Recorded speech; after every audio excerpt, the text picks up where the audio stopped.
Alrighty, so now let's get into the specific supplements and start off with one of the most popular ones out there, whey protein. Chances are was your first supplement if you've been taking supplements in the past. It's kind of everyone's starter supplement, and it's because it works. It's nothing insane, but we'll get into it. But yeah, whey protein, it is the most popular supplement out there. And a fun fact about it is whey protein is the leftover from the curdling of milk. Very few people know that actually. So if you were to quiz someone on that, like what truly is whey protein, they're going to say it's derived from milk or something along those lines. But technically, it's the leftover from the curdling of it. So it's kind of a fun trivia question you could ask one of your friends, and I almost guarantee you they'll get that wrong. Not all forms of whey are the same either. So let's get into that. Whey protein concentrate is the most common form. Chances are you go to the store, you'll see a lot of concentrates on the shelves, and that's because it's the cheapest. It's easiest to like manufacture and all that, and it is decent protein content. I mean, it's going to work. You're going to recover from it. It'll help you hit your macronutrient goals for protein.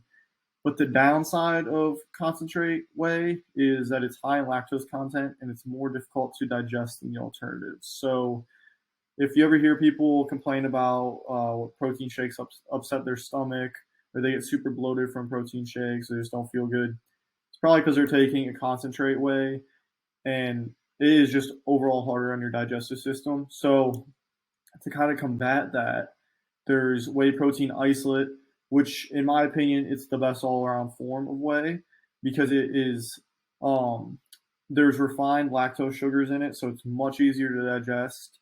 It's higher in the protein to carb ratio. It's also usually a low calorie protein. However, it is a little bit more expensive, but it's kind of an investment in yourself. You're going to feel a lot better after this. It's so much easier to digest. Usually people don't get upset stomachs at all from it because it is a lot lower in lactose content. So this is the one that I would recommend to you. If I had to tell you a way to get, it'd be some form of an isolate.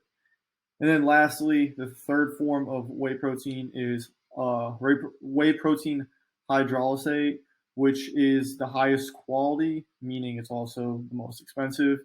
It's the highest quality because it's the fastest digesting. It's pre-digested by digestive enzymes. So it's super easy to digest, super easy on your stomach. Again, it's a high protein to carb ratio, which is good, and low calorie, just like the isolate. However, it's really expensive and it does not taste that good. So honestly, I think all signs point to isolates being the better bang for your buck, the most effective taste wise. You don't want to be drinking something that tastes awesome, like awful. So go with an isolate if you can. You're probably just gonna be most satisfied from that. Okay, but outside of the three forms, what are the benefits of whey? That's what you're really going to be getting a supplement for in the first place. So whey triggers muscle protein synthesis due to its high leucine content. So it actually does trigger muscle protein synthesis better than protein from, say, meat or poultry. It's just because it has a higher leucine content in it. So it is really effective after your workout to have a whey protein shake because it's going to get protein synthesis going faster, which will in turn slow down muscle protein breakdown and just be all around good for you.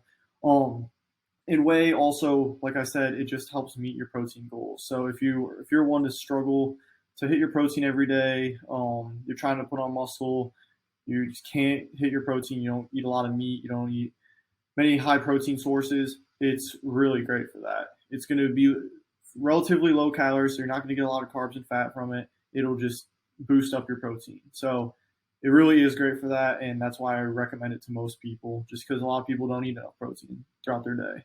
It's also relatively affordable. Unless you're going with the hydroxylate form of whey, you're probably not going to be breaking the bank for it.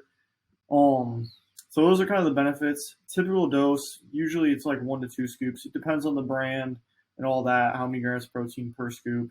But usually 1 or 2 scoops post-workout or whenever throughout the day. It doesn't have to be post-workout.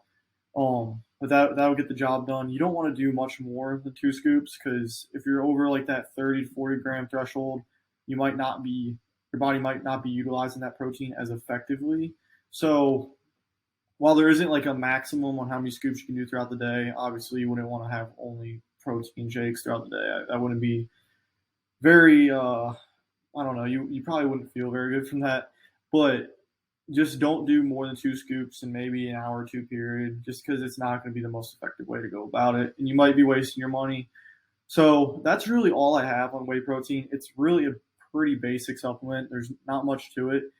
It just helps you satisfy those macronutrient goals for protein, helps you kickstart that recovery process.